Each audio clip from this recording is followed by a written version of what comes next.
Recording is on. Boa noite, meus irmãos. Que a paz de Jesus esteja no coração de vocês. Aqui é o Guilherme, coordenador do Ministério de Pregação da nossa Diocese. Aqui estão todos os irmãos do nosso núcleo diocesano do Ministério de Pregação. Dá uma olhadinha aí, galera.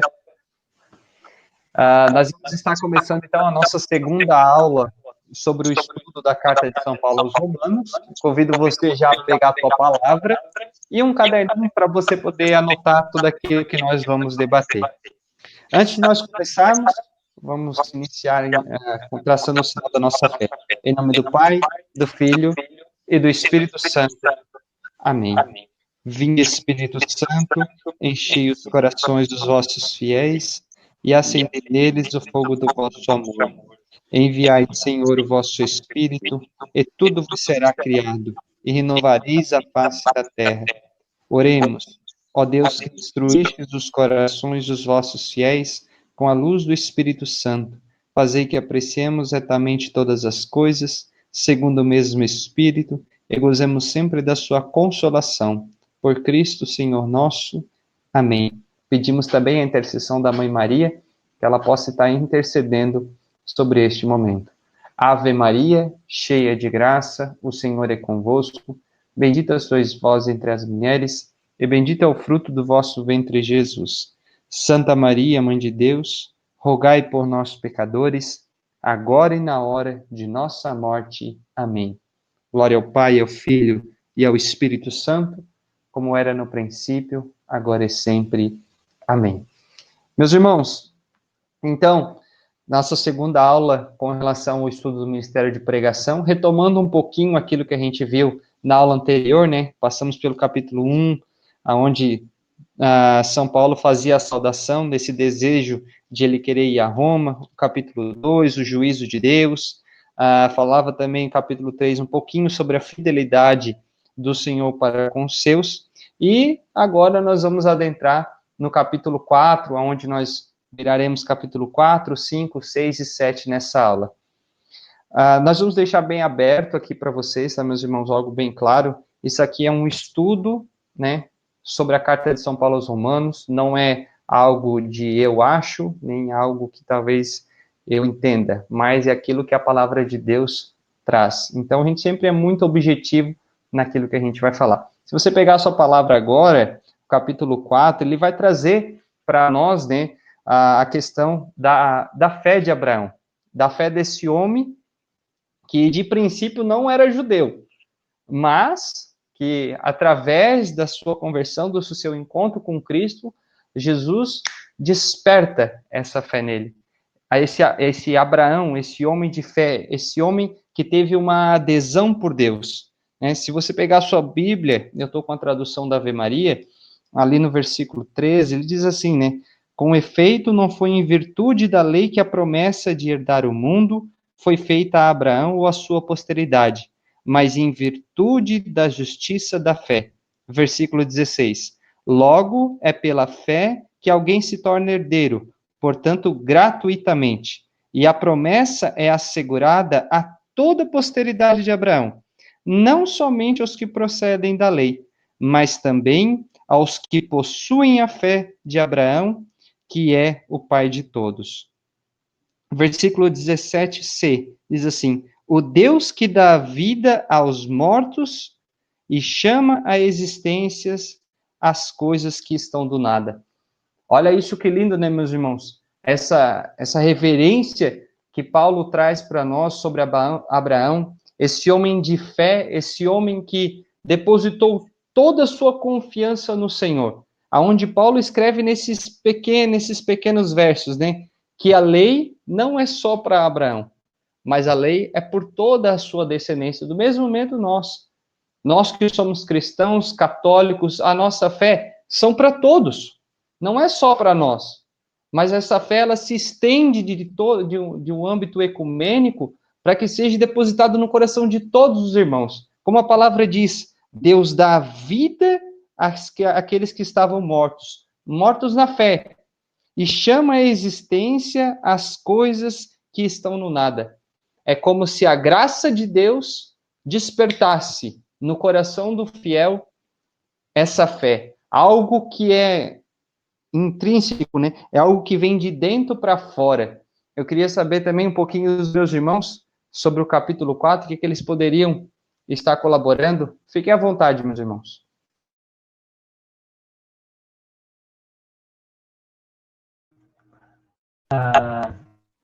Eu vou falar que começa falando de Abraão.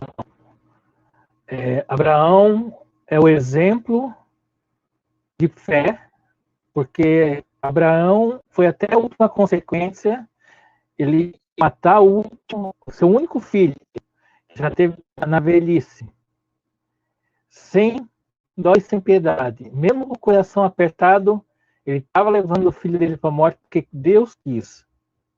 Porque ele confiou cegamente nas promessas de Deus. E através dessa dedicação, Deus abençoou toda a geração dele. Imagina se Abraão não tivesse confiado cegamente em Deus, cegamente no Pai. Mas se ele não matasse o filho dele, o que aconteceria com nós? E viemos dessa fé, queremos nessa fé. Ali, praticamente, começou o progresso de Deus resgatar o povo dele de volta. Depois de Adão e Eva, né, ter se perdido no paraíso, mesmo Adão e Eva se perdendo, Deus nunca desistiu. Planejou toda uma trajetória para a salvação do povo dele. E Abraão é praticamente um marco inicial. Aí a gente tem que, se não fosse Abraão, o que seria de nós hoje? Como é que a gente pode trazer a reflexão de Abraão para a nossa vida?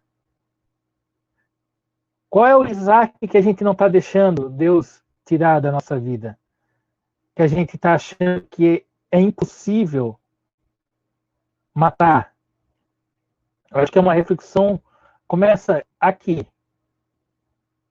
A fé de Abraão e o sacrifício dele. Que ele foi até o último, sem hesitar. E muitas vezes a gente hesita porque a gente bota tudo na frente de Deus. Mais que a gente seja da renovação carismática, mais que a gente seja da igreja, sempre vai ter alguma coisa que a gente vai pensar mais na gente do que nos outros ou em Deus. Sempre o nosso lado egoísta vai falar um pouco mais alto. Sempre. E Abraão vem sempre nos mostrando como marco principal que entregou o próprio filho. Sem... Amém? Amém, meu irmão. Fique à vontade, Rafa. Bom, irmãos, Abraão, antes de ser o pai da fé, pelo que eu entendi aqui no versículo 4, no capítulo 4, no capítulo 4 da carta de São Paulo aos Romanos, Abraão, antes de ser o pai da fé, ele foi o homem justo, né? E através da sua justiça, Deus incumbiu no coração de Abraão a fé. E por causa da sua fé, ele foi justificado, né? Deus o justificou por causa da sua fé. Mas Abraão, o São Paulo nos mostra que Abraão, por causa da sua justiça, Deus amou Abraão e chamou Abraão para ser o pai de muitos, né? O nosso pai na fé, né? Então, e para que isso que se concluísse, Deus fez com Abraão a circuncisão, começou em Abraão a circuncisão. Isso foi um selo da justiça de Abraão. A circuncisão no corpo, não, mas Deus quis circuncidar o coração de Abraão. A marca está no coração de Abraão. No corpo foi apenas uma marca física, mas Deus, através da justiça e através da fé de Abraão, ele circuncidou o coração de Abraão. E como o nosso irmão Jacques falou, o que nós precisamos circuncidar no dia de hoje, né? O que nós precisamos cortar no dia de hoje? O que nós precisamos marcar? Com esse selo da justiça, com esse selo de amor no nosso coração, né? Precisamos ter uma fé sobrenatural nas coisas que Deus vem nos mostrando ao longo do nosso dia, ao longo da nossa caminhada. E Abraão, ele foi muito mais além, né? Muito mais além quando ele teve a sua primeira experiência no encontro pessoal com Deus, que está lá em Gênesis 12, quando Abraão teve a primeira experiência com Deus. A partir daquela primeira experiência do amor de Deus, a partir da primeira experiência com Deus, Abraão, a sua fé só aumentou e a sua esperança só aumentou. Embora as circunstâncias da vida de Abraão fosse provando para ele, dizendo, não, Abraão, não crê mais nesse Deus, tu não vai ser mais pai, tu já é velho, e tu não vai receber mais a promessa, mas isso cada vez aumentava mais em Abraão o sentimento da esperança, do amor de Deus, daquela primeira experiência que ele teve lá com Deus, né? Então, às vezes nós, né, como diz o Jackson, às vezes nós esquecemos da experiência que nós temos e tivemos com Deus na nossa primeira experiência e deixamos as coisas deste mundo, as coisas atuais, os desejos da carne, falar mais alto, né? E Abraão, ele, no versículo 19, ele diz, ele não vacilou na fé, né? Embora sabendo da sua própria fraqueza humana, ele teve a esperança na promessa de Deus. Amém, irmãos? Espero ter ajudado. Amém, meu irmão. Fica à vontade, Sandro. Vamos lá. Então, gente, o que eu acho bacana nessa carta de São Paulo é porque ele tem um propósito. Lá adiante, ele vai chegar na parte onde toca o que ele começa a explicar desde o primeiro capítulo, né? Ela tem uma sequência. Ele quer chegar não só no coração daquele povo, mas ele também quer chegar na consciência, né, dessas pessoas. E ele começa nesse capítulo 4 falando para a gente sobre justiça, a justiça de Deus, sobre ser justificado, sobre como se é digno de ser justificado por Deus, pelo Senhor. Ele começa pelo início, começa por Abraão, e que a gente fala, né, nosso pai na fé. E é interessante que toda a descendência de Abraão, ela se tornou um povo de Deus, né, foi cumprindo as promessas de Deus, e muitos deles baseados no testemunho de Abraão, não na obra de Abraão, fazendo a mesma obra que ele, como diz aqui na palavra mesmo, né? Eu já vou ler daqui a pouquinho, no versículo que fala sobre isso. Deixa eu dar sequência no raciocínio.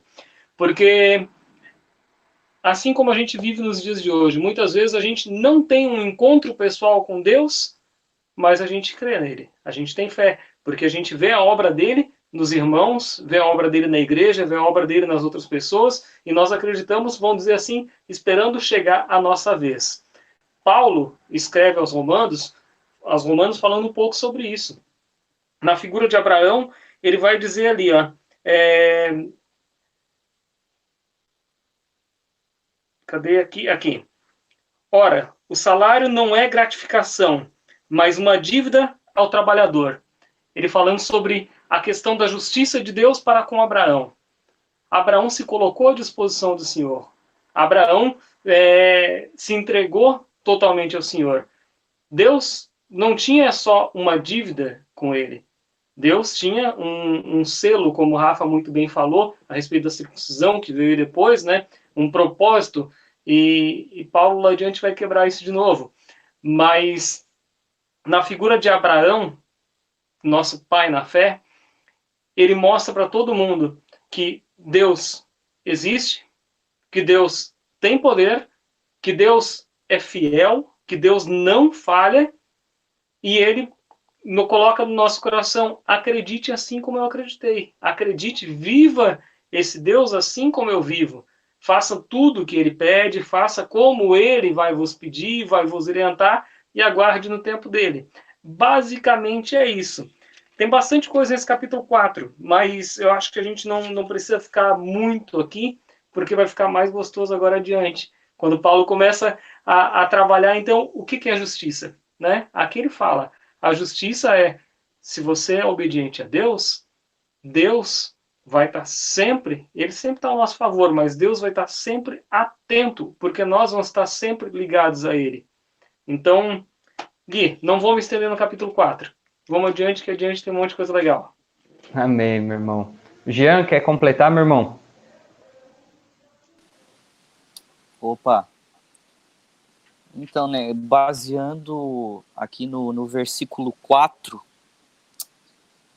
Quer dizer, no versículo 3 que vai dizer, Abraão creu em Deus e isto lhe foi levado em conta de justiça, né? Então, acredito que nesse capítulo 4, aqui fazendo um resumo, uma síntese, Paulo destaca a importância da fé como um dom, né? Porque se nós pararmos para pensar, a única maneira de nós termos comunhão com Deus, comunhão com Cristo, um relacionamento com Deus é pela fé. Não existe um outro caminho, uma outra maneira de se relacionar com Deus senão pela fé. Como vai dizer também lá em Hebreus, Paulo vai dizer em Hebreus também que, pois sem fé é impossível agradar a Deus. Né? E a partir da fé, Deus leva em conta de justiça, nós somos justificados, né? Como vai dizer ali no versículo 3, a partir da fé. Somos ajustados, né? Como a gente já vinha discutindo na outra aula, agora também dando ênfase aqui.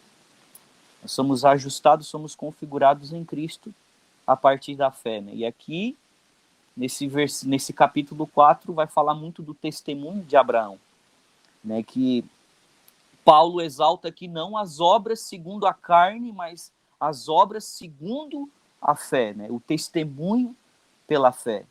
Então, aqui é muito importante, né, que hoje nós vemos muito disso, né, que a gente vê muitos irmãos da igreja, inclusive também aqui do nosso amado movimento, agindo segundo a carne, como preceito, como protocolo. Mas precisamos, assim como a gente já vinha discutindo lá no começo, ter um olhar de fé para que tudo aquilo que a gente vive dentro da igreja tenha sentido e tenha um sabor, tenha um significado. Amém? Então, só para a gente fechar bem esse capítulo 4, eu estava estudando e eu consegui achar uma fala do Papa Francisco que vai cair muito bem com aquilo que o Jean trouxe e também pegando um pouquinho de cada um que os irmãos falaram. Ele diz assim: a fé que recebemos de Deus como um dom sobrenatural aparece-nos como luz para a entrada, orientando os nossos passos de cada dia na nossa vida. Eu acho que se pegasse toda essa frase do Papa Francisco e um pouquinho de que cada um aqui trouxe, a gente finalizaria o capítulo 4, né, meus irmãos? Essa fé, esse dom, e é um dom sobrenatural, porque é um dom de Deus. É um dom que a gente precisa querer, mas Deus precisa dar. Porque se Deus não dá essa graça para nós, nós não conseguimos entrar dentro desse portal da fé. E aí, seguindo adiante, né, um pouquinho agora sobre o capítulo 5 da carta de São Paulo aos Romanos, algo assim, meus irmãos, que Paulo traz nesse capítulo 5 como tema central é a salvação. Ele diz assim, que a justificação cobriu o nosso passado, mas a salvação é o caminho para o nosso futuro. Paulo mostra e dá ênfase nesse capítulo 5, não mostrando somente o que é o pecado, mas ele quer dar um verdadeiro valor à ressurreição de Jesus Cristo. É como se ele quisesse dissipar essa poluição atmosférica da humanidade. E o que seria essa poluição? Os pecados, aquele pecado original, a queda de Adão. Era como que se esses pecados formassem uma crosta grossa no coração da humanidade e Deus tivesse que vir através dos seus profetas, através dele próprio, para estar trazendo essa graça, essa justificação. E graças a Deus existiram os profetas, né, meus irmãos? O que seria de nós sem os profetas? Sem Abraão, sem José, sem Jeremias, Ezequiel, Daniel, e lá vai homem de Deus. Porque através da graça de Deus que adentrou verdadeiramente no coração desses irmãos, é como se eles trouxessem essa luz que o Papa Francisco nos traz, né? Algo assim muito, muito interessante é que as cartas que Paulo sempre escreve, ele tem um teor central a Cristo. Se você pegar e ler sempre todos os capítulos, o versículo, se você quiser fazer uma síntese dele, você sempre vai achar Jesus Cristo no centro. Porque ele quer fazer com que as pessoas encontrem Cristo. Porque quando nós encontramos Cristo, nós abandonamos o homem velho. Nós deixamos o pecado, não em si, mas nós largamos essa vida velha para buscar um coração novo, que é através de Cristo. E aí, pegando um pouquinho, já li a partir do versículo 8, se vocês pegarem na Bíblia Ave Maria de vocês, talvez vocês vão estar também com a Bíblia de Jerusalém, mas vai estar no mesmo nexo. E diz assim, né? Uma prova brilhante do amor de Deus por nós, quando éramos ainda pecadores, Cristo morreu por nós. Portanto, muito mais agora que estamos justificados pelo seu sangue, seremos por ele salvos da ira. Se quando éramos ainda inimigos, fomos reconciliados com Deus pela morte do seu filho, com muito mais razão, estando já reconciliados, seremos salvos por ele na vida. E aí a certeza, né? Aí entra a fé de Abraão, que como nós temos essa fé, essa convicção de que Cristo já pagou o preço. Isso é lindo, meus irmãos. Cristo já pagou o preço. A nossa morada no céu já está pronta. Mas o que acontece muitas vezes é que nós não queremos chegar nessa morada. Nós não queremos pagar o preço necessário por essa morada.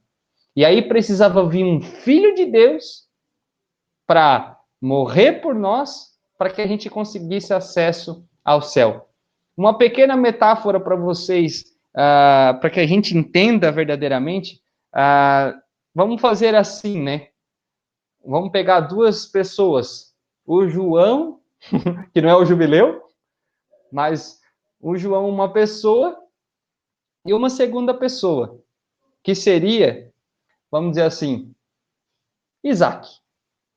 Vamos entrar na resenha do Jacques, que falou de Isaac, que gostou de falar do Isaac, vamos falar do Isaac.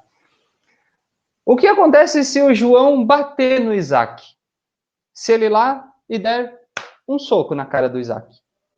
Pode ser que ele retruque, pode ser que ele haja uma briga entre os dois, pode ser que depois um já se desvie e imobilize. Agora, a segunda pergunta que eu faço é, se o João dá um soco na cara do presidente da República, o que acontece com o João? É preso, jornal, é mídia, porque deu um soco, aí é processo, e não sei o quê, coisa arada. Do mesmo modo, nós, por causa do nosso pecado, é como se nós tivéssemos dado um soco na cara de Deus. E nós perdêssemos tudo.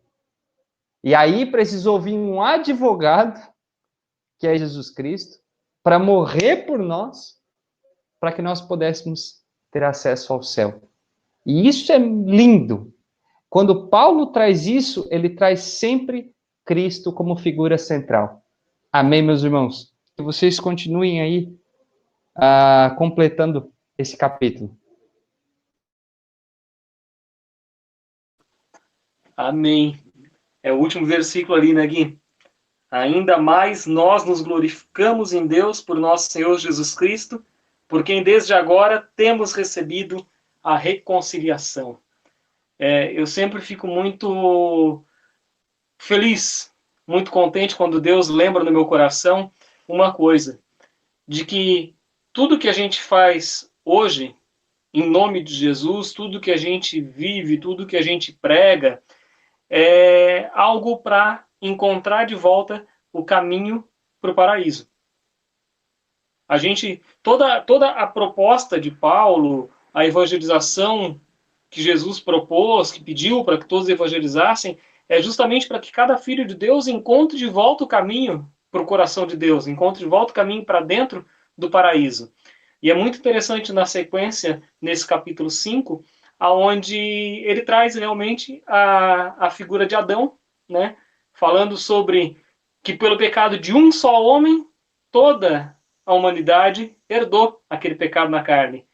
Mas pela santidade de um só homem, todos aqueles foram remidos. Né? Tá ali no versículo 15, é o 15, vai estar falando, né? Pois se a falta de um só causou a morte de todos os outros, com muito mais razão o dom de Deus e o benefício da graça obtida por um só homem, Jesus Cristo, foram concedidos copiosamente a todos. Então, é muito bonito isso, essa não é comparação, mas essa analogia dos dois filhos de Deus, Adão e Jesus Cristo. Um não soube lidar muito bem com as coisas, e Jesus, então, depois foi nos enviado para que a gente pudesse, então, reparar o nosso coração, reconciliar o nosso coração com o Senhor. Então, eu vou deixar para os irmãos seguir mais nesse capítulo. A única coisa que me desponta no coração, nessa leitura desse capítulo 5, é a questão de que a justiça que Paulo fala ali no capítulo 4, para que a gente entenda o que é ser justificado por Deus, a essência está nesse capítulo 5. É a gente reconhecer que nós somos dignos da herança do Senhor em Jesus Cristo.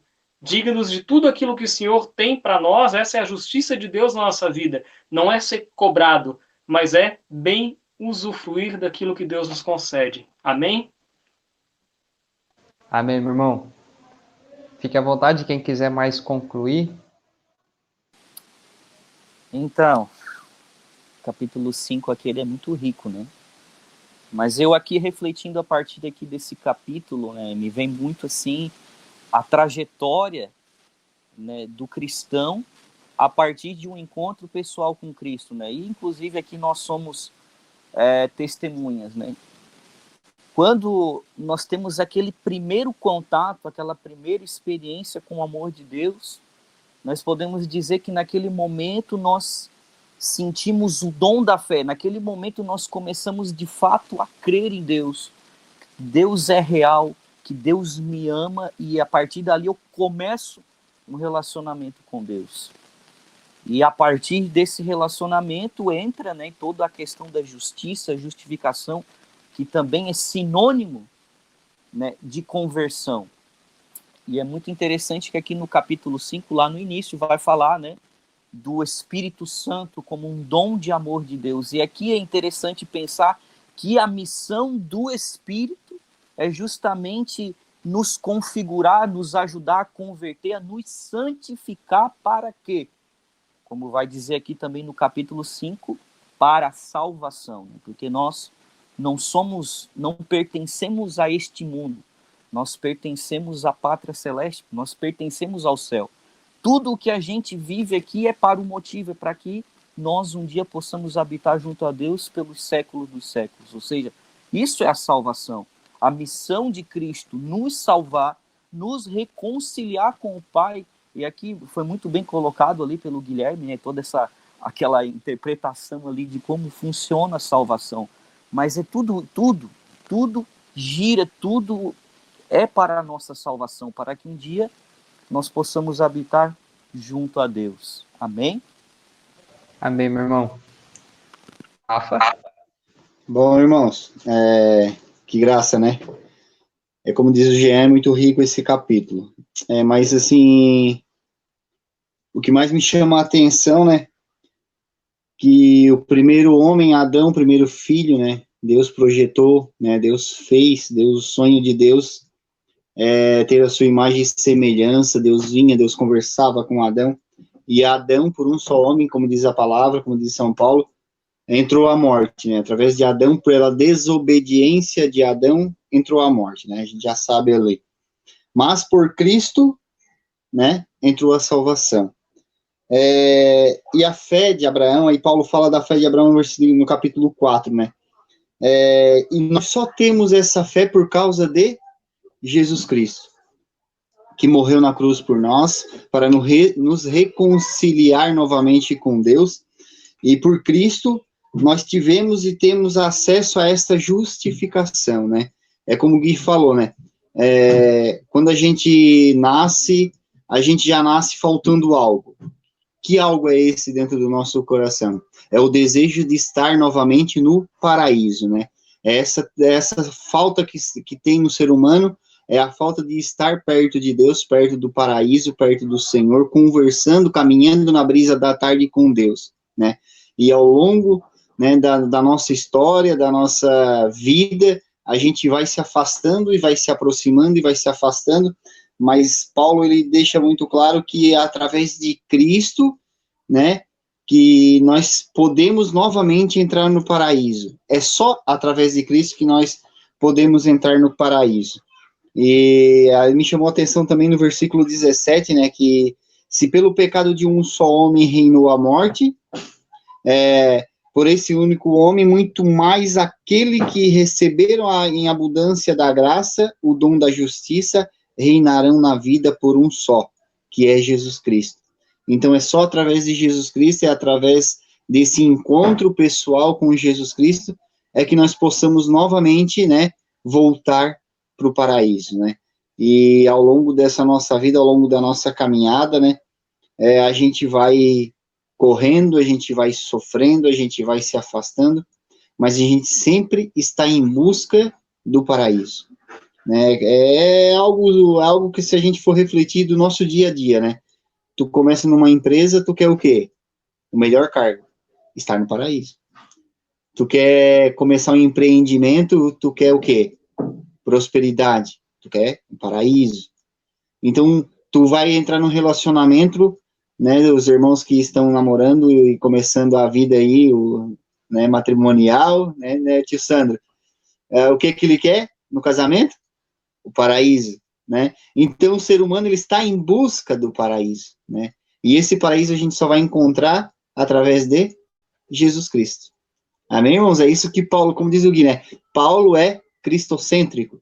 Cristo está no centro, então nós temos que colocar Cristo no centro da nossa vida para a gente encontrar o paraíso. Amém, amados? Amém, meu irmão. Jack, quer completar? Quando falava sobre justiça, uma coisa me veio muito na cabeça que eu escutei uma vez numa pregação, que a gente tem que muito aproveitar esse tempo. Porque nós estamos vivendo no tempo da misericórdia de Deus. Mas a gente não sabe, porque depois da misericórdia vem o tempo da justiça. Enquanto a gente está no tempo da misericórdia, a gente tem salvação. A gente tem tempo para se converter, para realmente acreditar na palavra de Deus. Realmente, através de Cristo, a gente ganhou essa condição de usufruir do paraíso. Só que quando a gente morrer ou quando Jesus voltar, esse tempo vai acabar a misericórdia. Vai vir o tempo da justiça. Aí não dá mais tempo do arrependimento, porque já foi. Nós tivemos todo o tempo do mundo para se arrepender, para se converter. Porque o céu a gente já tem. Uma vez eu vi uma pregação de um padre que ele dizia: o céu a gente já tem. O céu é como se fosse um avião. Deus dá na nossa mão. Mas ninguém sabe pilotar um avião. A gente tem que aprender a pilotar esse avião. A gente tem que correr atrás da nossa conversão. Por causa disso que Paulo fala que, através de Cristo, a gente ganhou a segunda chance. Mas a gente tem que batalhar por essa segunda chance. E muita gente, muitos irmãos não entendem isso. Que apenas absorve aquilo que é confortável para si, através das palavras, e aquilo que não é confortável no coração, aquilo que cutuca na carne, aquilo eles começam a duvidar. Então, acho que um pouco da justiça que ele fala é isso, que a gente tem que se converter, aproveitar o tempo da misericórdia, porque quando vir o tempo da justiça, aí não dá mais tempo. Amém? Amém, meu irmão. E é bem isso mesmo. E trazendo essa palavra justiça, meus irmãos, eu queria fazer uma fala aqui para a gente poder fechar esse capítulo.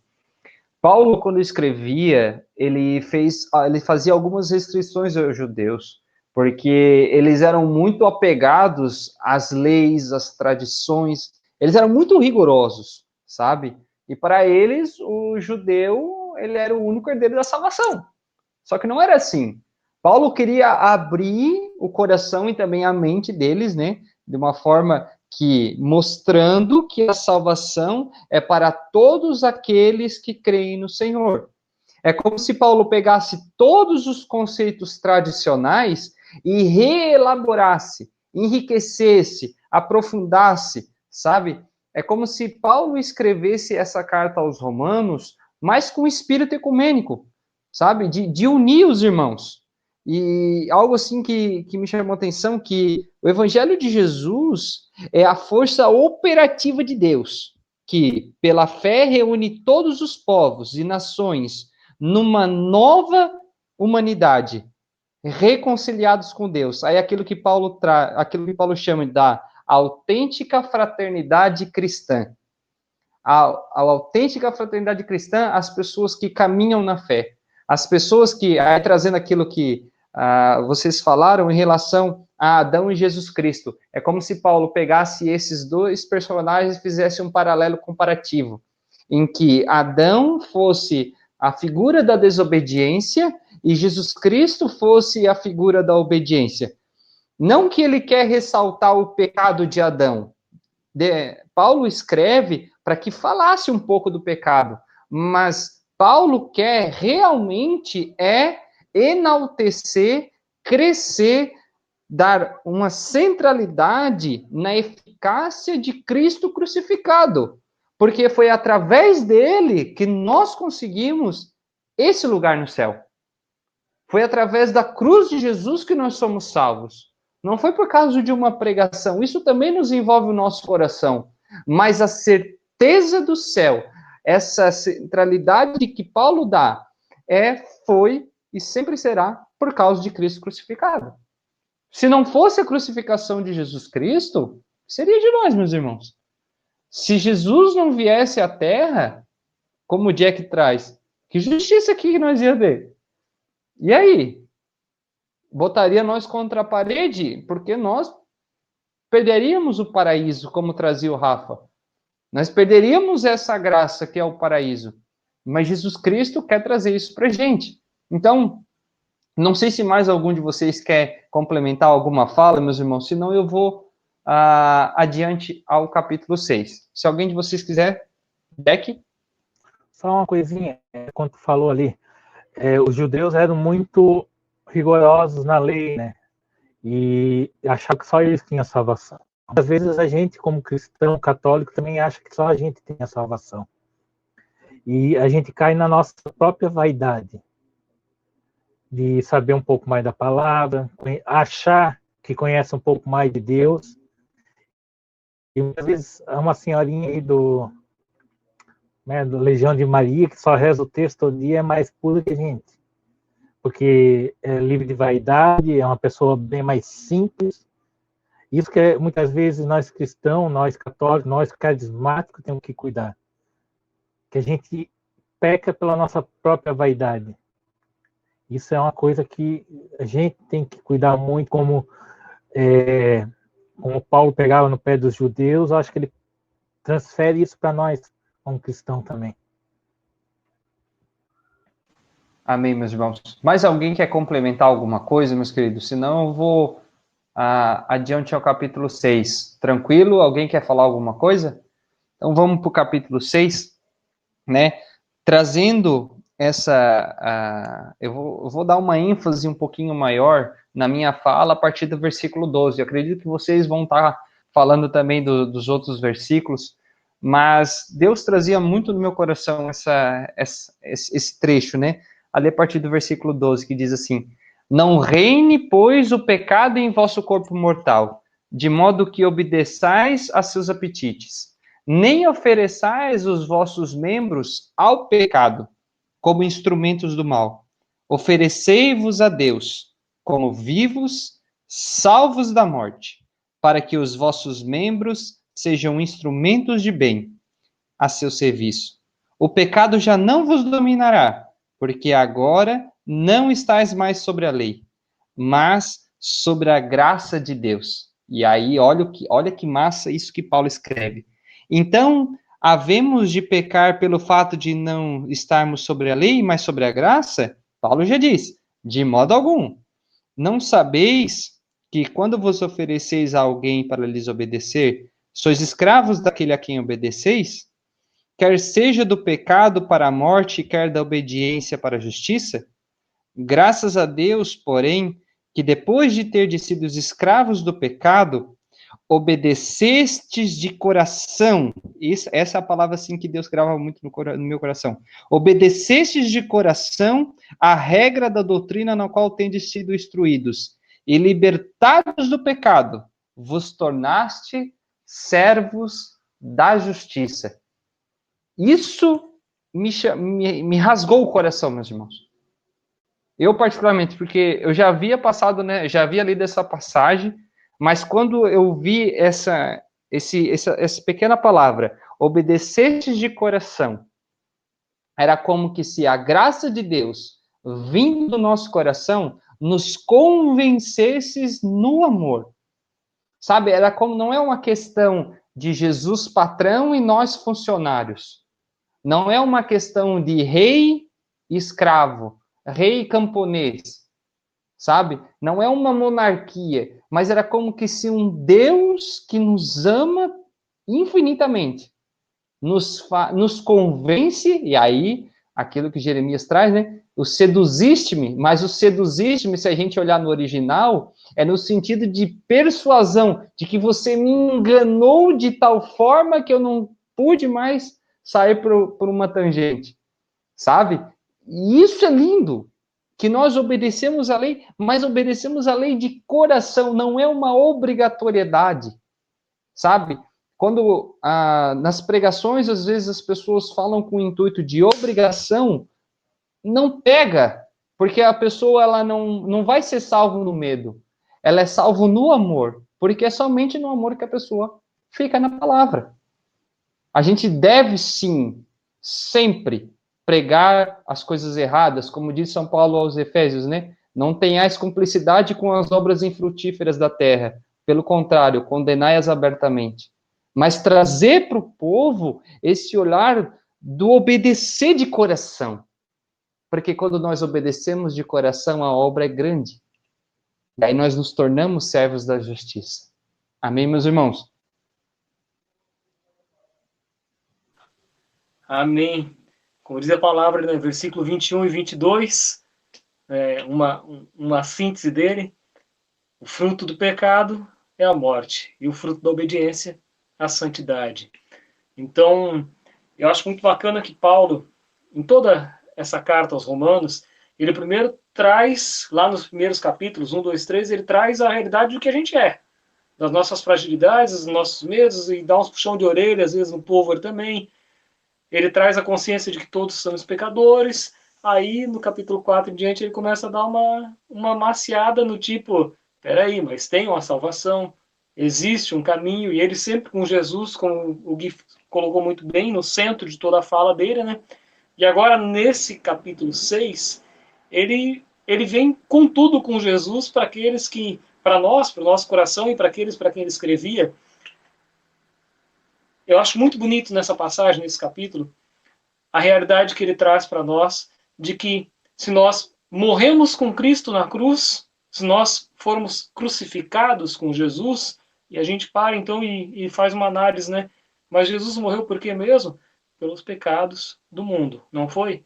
Então, se a gente deixa de lado toda essa parte que nos atenta, que o inimigo não descansa, a gente sabe disso. Se a gente consegue morrer para os nossos pecados, nós seremos, como diz aqui no versículo 6, não, perdão, versículo 8, se nós formos crucificados, na verdade é no versículo 5 que fala sobre isso, se a gente tiver uma morte semelhante à de Jesus, né, se a gente morrer para os pecados, nós seremos crucificados, humilhados e tudo mais, porque o mundo hoje em dia prega totalmente ao contrário do que a realidade cristã propõe. É ou não é verdade? O mundo inteiro, eu digo no sentido de comércio e tudo mais, prega ao contrário do que Paulo está trazendo aos nossos corações, da realidade de que não nos interessa mais os frutos do pecado, que é a morte e tudo mais, mas a obediência a Cristo. Nós morremos junto com Cristo na cruz e então, por consequência disso, nós somos dignos da ressurreição em Cristo também. Uma vida nova no Senhor Jesus, e é isso que Paulo traz para alegrar o coração desse povo e traz para todos nós. Obedece ao Senhor, cuida da justiça para com Deus e também recebe a justiça do Senhor, identifica ela, ele fala isso nos capítulos anteriores. Nesse 6º capítulo, ele então diz, agora chegou a hora de pegar e abandonar tudo, se agarrar em Cristo, morrer e viver com Ele. Então, aqui no versículo 8, ele vai falar, ora, se morremos com Cristo, cremos que viveremos também com Ele. Aí é só dar glória a Deus, aí é só graça. Né? A partir do momento que a gente percebe que nós somos dignos, tanto quanto Jesus foi e é da graça do Senhor, nós percebemos que as afrontas que o mundo faz hoje em dia, e Paulo escreveu isso aqui na época que cristão era perseguido e tocado fogo mesmo. Isso aqui foi na época de ciclo máximo em Roma, que era diferente do que é hoje. Era, enfim, não gosto nem de falar dessas coisas, mas era festa para o povo ver diante de cristão. Mas, enfim, ele diz, confia no Senhor, confia nas promessas do Senhor, morre com Cristo, morre para tudo que é de ruim, para tudo que provém do pecado, e ganha vida nova. Receba a vida nova em Jesus. Amém? Amém, meu irmão. Rafa? Bom, irmãos, que chamou muita atenção nesse capítulo foi o versículo 10, 11 e 12, né, que nós temos que ter a certeza e temos que também ter a consciência de que estamos mortos para o pecado. E não podemos deixar o pecado voltar a nos matar novamente, né? Essa certeza de que Cristo morreu por nós, de que Cristo deu sua vida por nós. Paulo vem nos dizer e nos alertar que nós não podemos, né, deixar o pecado nos matar novamente, né?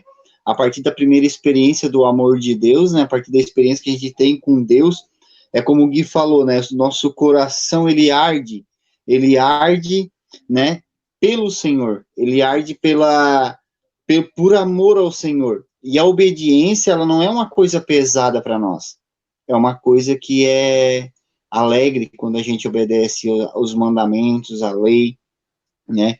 E uma coisa, antes de a gente começar, a gente estava falando da nossa querida amada irmã Celíria, né? Uma coisa que eu aprendi com ela lá atrás, né? Quando eu comecei na minha caminhada. Quanto mais eu conheço, ela falou um dia na formação, né? Uma das formações que a gente teve com ela. Quanto mais eu conheço a Igreja Católica, mais eu me apaixono por ela. Né? E aquilo foi gravado no meu coração e é verdade. Aquilo que a Celíria, ela mostrou para nós é o que ela vivia e o que ela vive até hoje. E é aquilo que, quanto mais eu conheço a Igreja Católica, mais eu me apaixono por ela. É fato. E se Paulo está nos dizendo para nós não, né, voltar a pecar para que a morte não entre em nós novamente, nós precisamos obedecer a Deus. E essa obediência, ela só vem através do amor. Quando o amor entra no nosso coração arde de desejo pelo Senhor. E essa obediência é gratificante, o nosso coração se alegra com essa obediência. Não é uma obediência de obrigação, mas sim uma obediência de amor, né? E é através dessa certeza, né, que Paulo pede para que a gente, né, continue, né, nessa obediência a Deus, para que essa obediência gere frutos na nossa vida, na vida dos nossos irmãos, e os irmãos, após nós, também possam ver nos nossos testemunhos também o desejo de querer obedecer a esse Deus maravilhoso, às leis do Senhor, né, porque hoje é dia do Sagrado Coração de Jesus, né, e o evangelho de hoje, ele reflete muitas leis, né, na primeira leitura, amar a Deus sobre todas as coisas. Na segunda leitura, amar ao irmão como a ti mesmo. Resume toda a lei de Moisés. Não é isso? Então, nós precisamos, né, obedecer a Deus pelo amor. É isso que Paulo nos pede. Amém, amados? Foi o que mais me chamou a atenção nesse capítulo 6. Amém, meu irmão. Jean? Então, o que me chama a atenção é o versículo 3, que vai dizer: ou não sabeis que todos os que fomos batizados em Cristo Jesus, é na sua morte que fomos batizados? Portanto, pelo batismo, nós somos sepultados com ele na morte, para que, como Cristo foi ressuscitado dentre os mortos pela glória do Pai, assim também nós vivamos vida nova.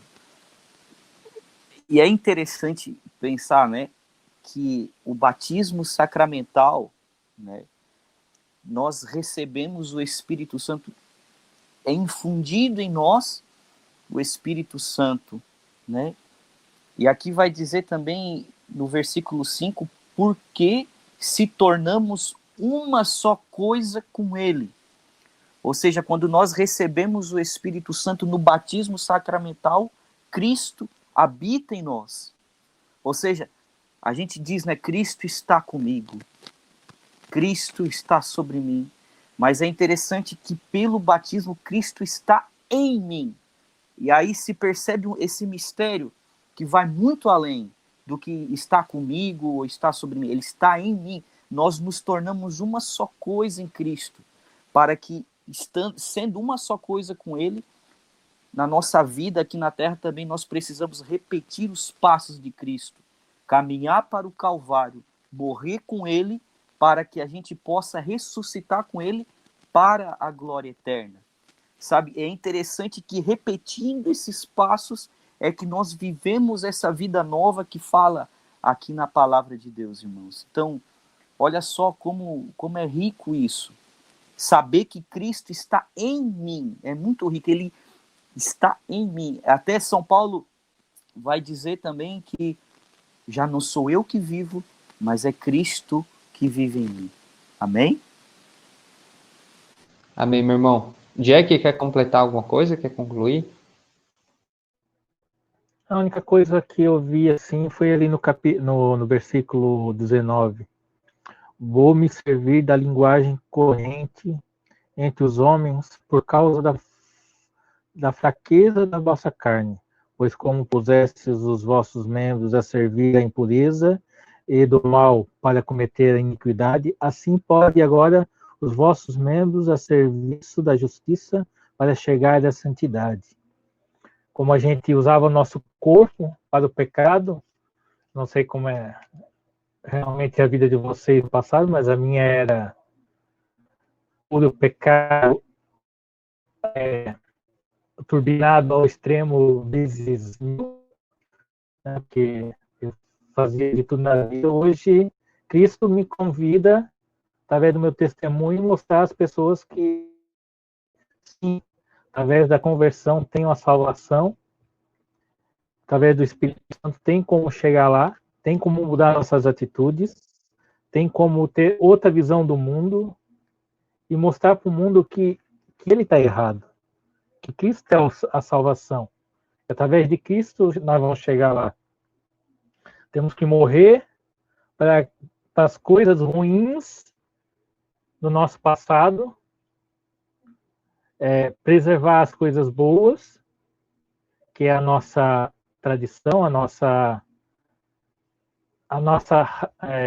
essência, e trazer isso para mostrar para os povos o povo, o quanto Cristo quer a gente com ele, que ele não pede nada em troca, apenas que a gente tira as coisas ruins, e em vez de ter atitudes ruins agora, a gente ter a atitude de levar o amor dele para todos aqueles que ainda necessitam.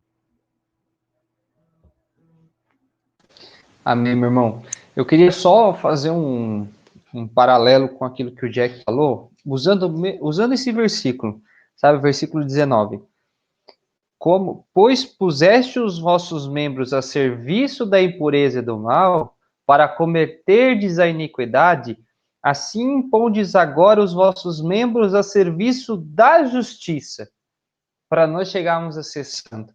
E aqui, meus irmãos, eu queria trazer para vocês algo que Paulo ele é nítido sobre a relação da assídia, né? A assídia, para alguns talvez não conheçam essa palavra, mas a assídia é algo muito corrente nesse processo de conversão. A assídia é como se, em palavras simples para que as pessoas entendam, né? É como que se Deus chamasse o meu coração a uma conversão, eu olhasse lá como Deus me queria, mas na hora me bate uma preguiça, porque é muito difícil, é muita coisa para renunciar. Então eu vou ficar aqui. Eu vou puxar o freio de mão aqui, porque aqui tá bom. Eu não vou até o projeto que Deus quer. E algo que Paulo nos exorta muito sobre a assídia é em relação nesse versículo. Porque antes você usava o seu corpo e os seus membros, a sua inteligência, tudo aquilo que Deus tinha te dado para fazer o mal. Agora, usa tudo isso que você tem para fazer o bem, para pegar as almas para Deus, para resgatar a santidade das pessoas. Você era tão inteligente para fazer as coisas para o mal, para armar, para fazer falcatrua. Use agora essa inteligência para trazer almas para Deus. Usa a mentalidade, a facilidade de aprendizagem que você tem para trazer almas para Deus, para estudar, para se aprofundar. Aí vem aquilo que o Rafa trouxe em relação a Celíria, para você amar mais a igreja, para você amar mais a Cristo. Porque quanto mais nós conhecemos Cristo, não tenho dúvida, mais a gente não tem como sair desse caminho que é a Igreja Católica Apostólica Romana. Meus irmãos, mais alguém quer completar alguma coisa com relação ao capítulo 6? Só complementando, né, Guilherme, que sabendo que todos os nossos pecados, né, todas as nossas dívidas, as nossas ofensas a Deus foram pagas por Cristo na cruz, né? E agora enfatizando todo o capítulo 6, né, que São Paulo ele nos motiva a morrer para o pecado, né?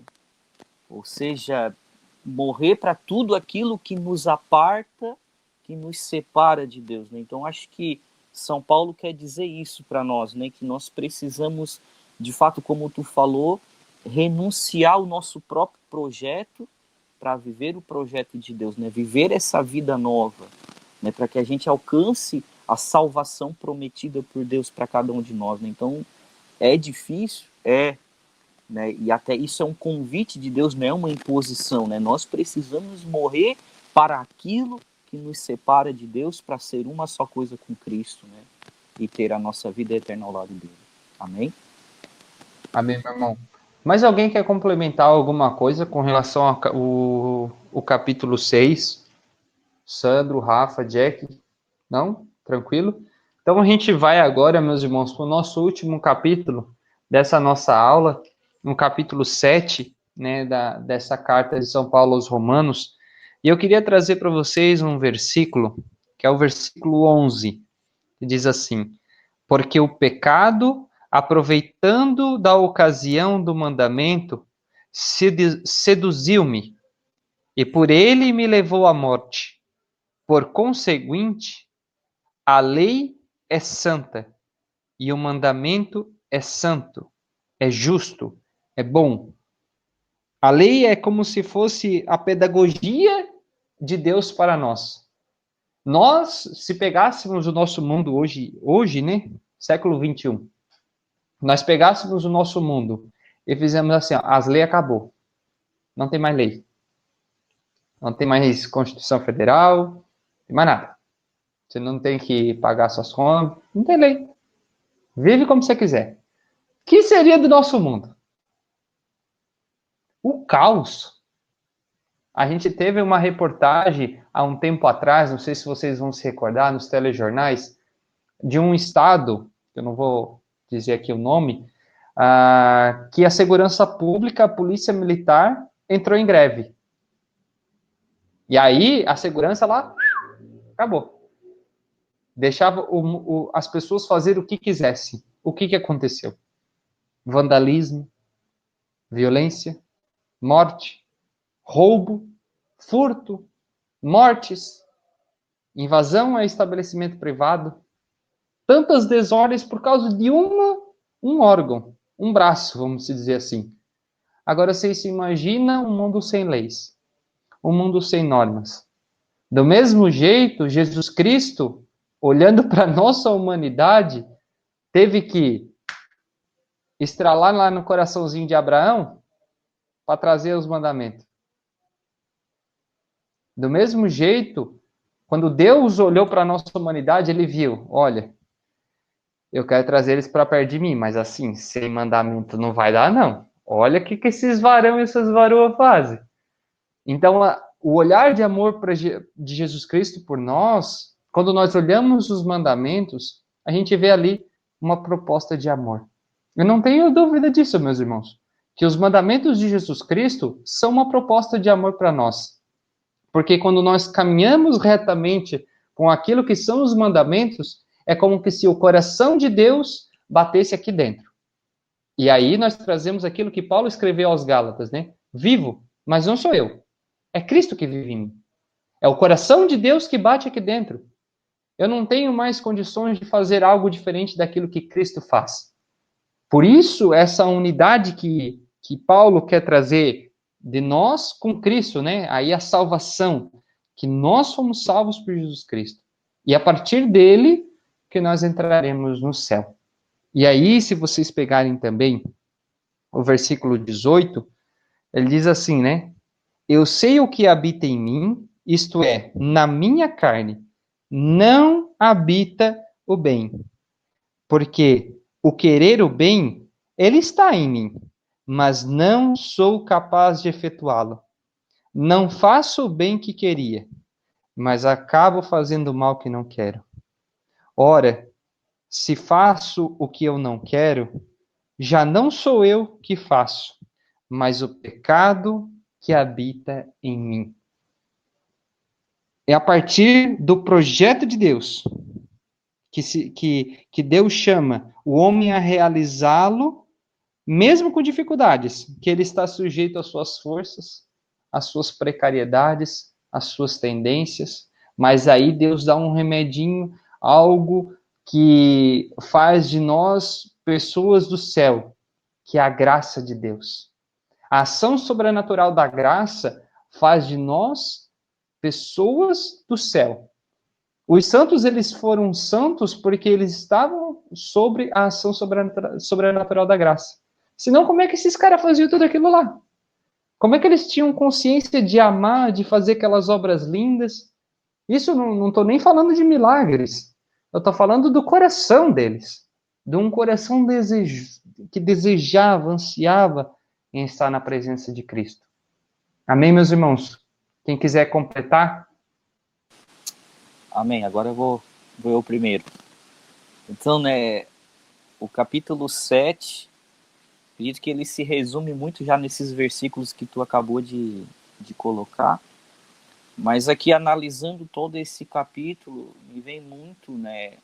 Eu acho que, se eu não me engano, é no Evangelho de São Mateus, que Jesus vai dizer, né? Não penseis que eu vim abolir a lei, né? Mas dar pleno cumprimento. Então, é interessante que São Paulo ele dá todo um destaque da lei, que foi através da lei que nós conhecemos o pecado, a condenação, né? Mas é interessante que ele coloca Cristo, né? E aqui nós precisamos, né, colocar Cristo como centro para que nós possamos ter um pleno conhecimento da lei, para que ela se cumpra plenamente, que ela tenha um sentido, né? Para que a gente possa entender, para que ela não seja apenas um preceito, uma obrigatoriedade, né? Porque se nós olharmos hoje, né, trazendo para a nossa religião os 10 mandamentos, se nós não temos um olhar espiritual, um olhar de Cristo, com o amor de Deus, nós vamos olhar para aquilo como uma obrigação, como um mero preceito, e aí de nada vale, né, irmãos? Então, acredito que é bem isso, né? O próprio Jesus vem dizer, né, e trazendo aqui para a nossa realidade, não vim abolir a lei, não vim excluir a lei, como você falou, mas dar pleno cumprimento. Amém? Amém, meu irmão. Sandro? Amém. É muito interessante como Paulo traz a realidade de que existem as obrigações, vamos dizer assim, sociais, como o Gui falava antes a respeito das leis, se não tivesse lei, o que seria, né? Seria o caos, provavelmente. E eu até me lembro muito, sempre lembro de uma frase que meu pai costumava falar, ele sempre diz assim que aonde tem uma lombada, um quebra-mola, é porque tem um povo que não sabe andar devagar. Por isso que ele existe. Então, na palavra que Paulo vai dizer que a lei ela só tem valor aonde ela existe, né? E nós sabemos que nós precisamos dessas regras. Deus ditou as regras para o homem, né? Nos deu os 10 mandamentos. Depois lá em Levíticos vem uma porrada de lei também, vem muita coisa. E para nós, a observância de todas essas leis, às vezes, é impossível. Tantas coisas que rondam a existência de uma figura, vamos dizer assim, de um filho de Deus, segundo as leis, e todas elas, ou a maioria delas, é baseado ainda no fruto do pecado, na morte, sempre baseado em algo que não pode, não deve, é proibido, é errado, tal. E ele, com muita sabedoria, né, São Paulo, imagina, ele ali já fala no versículo 4 desse capítulo 7, ele fala assim, ó, assim, meus irmãos, também vós estáis mortos para a lei, pelo sacrifício do corpo de Cristo, para pertencerdes a outrem, aquele que ressuscitou dentre os mortos, a fim de que demos frutos para Deus. E ele encerra lá no versículo 13, não, no versículo 26, dizendo, né, ele faz todo um discurso a respeito de que ele sente no coração a respeito das leis, e ele diz, né, assim, pois, de um lado, pelo meu espírito, sou submisso à lei de Deus, do outro lado, por minha carne, sou escravo da lei do pecado. Ele traz a consciência de que nós devemos ter, no mínimo, discernimento, né, no mínimo discernimento, para não fazer as coisas erradas, porque existem normas, existem regras, e a gente sabe que muitas vezes a gente chama aqui o jeitinho brasileiro, né? A gente sabe que muitas vezes ninguém viu, então não se aplica a lei, não virou crime. Mas com Deus não é assim. O fruto da obediência a Deus, como a gente falava antes, é a santidade. A santidade não existe uma lei escrita que vai validar ela. É o nosso coração com o coração de Deus. É como o Jean falava muito bem, como o Gui também comentava, é Cristo que habita em nós. Não tem como a gente dizer, Senhor, calma aí um pouquinho que eu vou dar uma tropeçada ali, mas ninguém vai ver. Então, já voltando um pouquinho ali no versículo 6, olha que bonito isso que Paulo escreve. Agora, mortos para esta lei que nos mantinha sujeitos dela, nós temos libertado. E nosso serviço realiza-se conforme a renovação do Espírito, e não mais sobre a autoridade envelhecida da letra. Isso é lindo, isso é lindo, isso é lindo. E a gente entende o porquê dessa alegria da vida nova em Jesus Cristo, da vida nova no Espírito Santo. Porque, por mais que a observância das leis tenham todo valor, como Jesus mesmo fala, não veio para quebrar a lei, não veio para desconfigurar nada, pelo contrário, veio para ensinar a gente a cumprir ela, só que cumprir sem se preocupar. Porque não é mais a observância do que diz a letra que está gravada, do que diz, no começo dessa leitura, ele fala sobre a concupiscência da carne, né? Eu não saberia que é pecado se eu não tivesse lido a lei que me diz que aquilo é errado.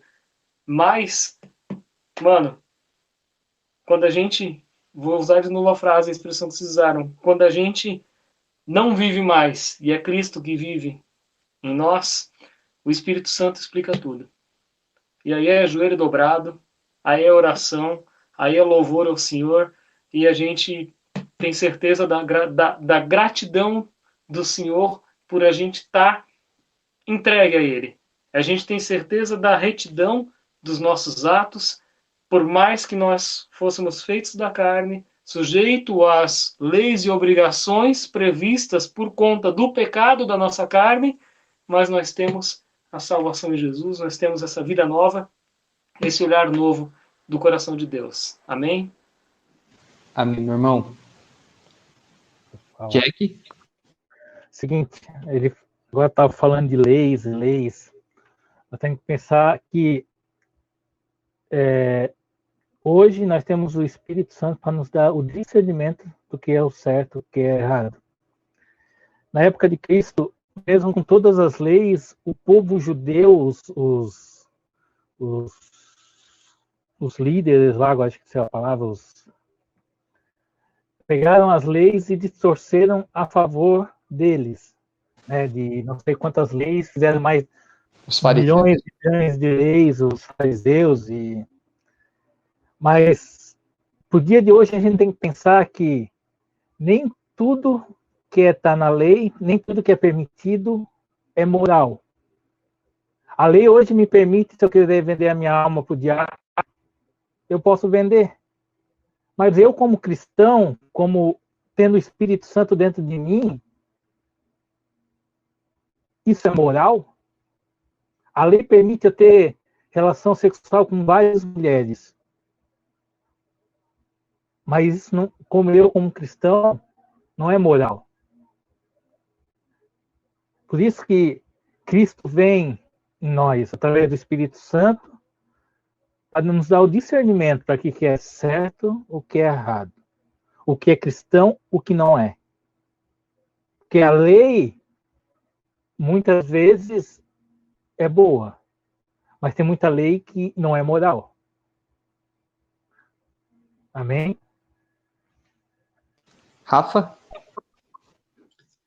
Bom, irmãos, confesso para vocês que não consegui me aprofundar nesse capítulo 7. Li algumas vezes, né, tentei estudar, não consegui, assim, né, discernir bem, assim, sobre todo esse capítulo. Mas uma coisa me chamou a atenção, né, que a lei só tem poder sobre nós enquanto estamos vivos. Após, viveremos sobre o amor de Deus, a lei do amor de Deus, né? E Deus só instituiu as leis porque o homem deixou, né, de cumprir o mandamento do amor, né? Então, o que me chamou a atenção foi isso, assim, escutando os irmãos falar também, as leis sociais, as leis morais, né? Mas como diz o Sandro, né? É através do Espírito Santo, né?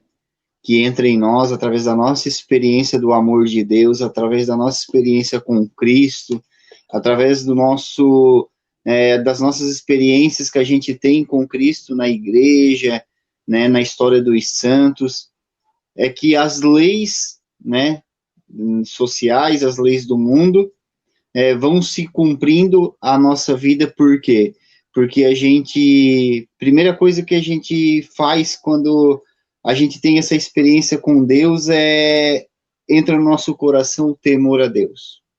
Não o medo, mas o respeito por um Deus sobrenatural, um Deus gigante, um Deus que é muito maior do que nosso entendimento consegue explicar.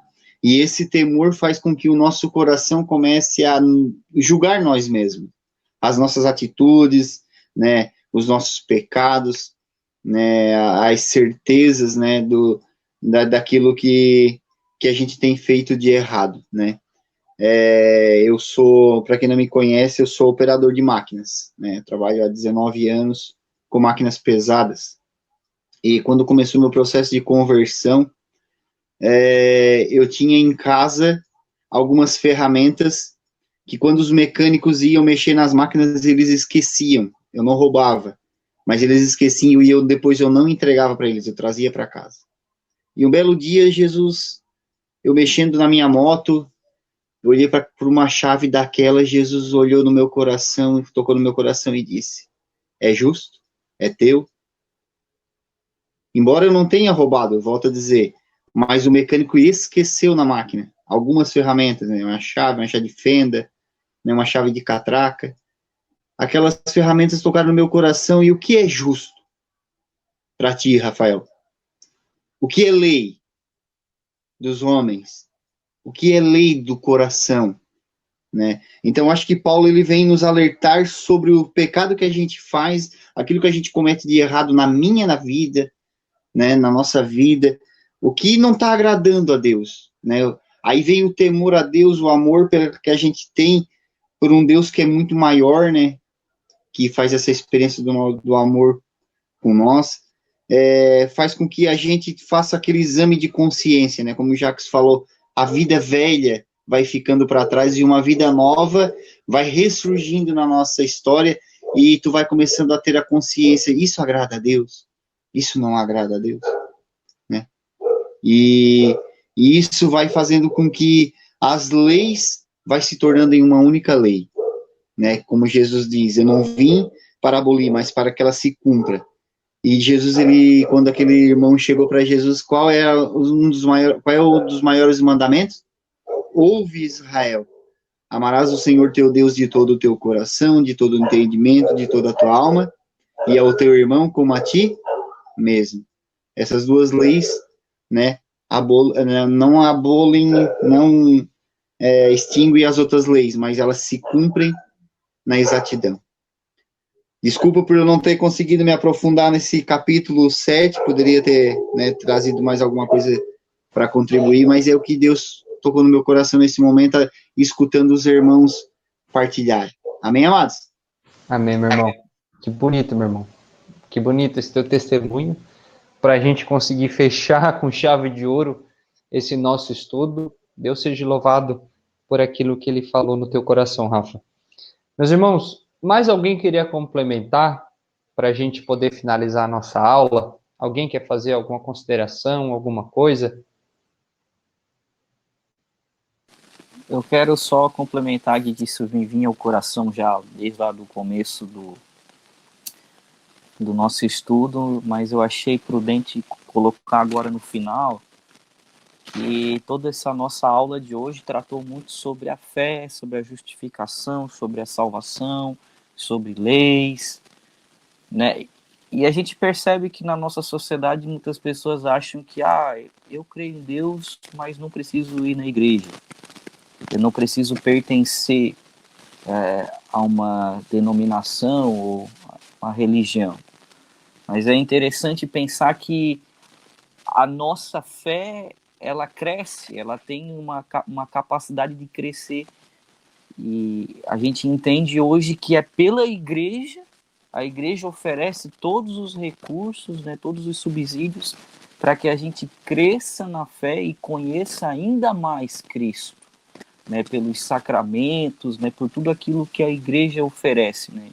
Então, a igreja ela tem um papel fundamental para que tudo aquilo que a gente estudou aqui na palavra tenha ainda mais valor, sabe? Tenha ainda mais sentido para que a gente possa crescer, né, na compreensão, na razão e na fé. Amém? Amém, meu irmão. Mais alguém quer fazer alguma consideração, alguma colocação? Jack, Sandro, tranquilo? Meus irmãos, então, você que está assistindo, eu queria agradecer a sua disponibilidade, de você estar aqui acompanhando a nossa aula. Eu queria finalizar ela com um pensamento, uma frase de Santo Antônio de Pádua, que ele diz assim: se não souberes obedecer, também não poderás enxergar. Se não quiseres escutar, permanecerás cego. Eu acho que, finalizando com essa frase de Santo Antônio, a gente pegaria uma síntese de tudo aquilo que a gente falou, dos capítulos 4, 5, 6 e 7. Se nós não queremos obedecer e não enxergar a verdade, permaneceremos cegos. E aí, pela graça de Deus e pela luz do Espírito Santo, eu não tenho dúvida que nós seremos verdadeiramente aquilo que Paulo queria, a autêntica fraternidade cristã. Meu irmão, minha irmã, que Deus abençoe você, a sua vida, o seu grupo de oração. Um forte abraço e que Deus abençoe.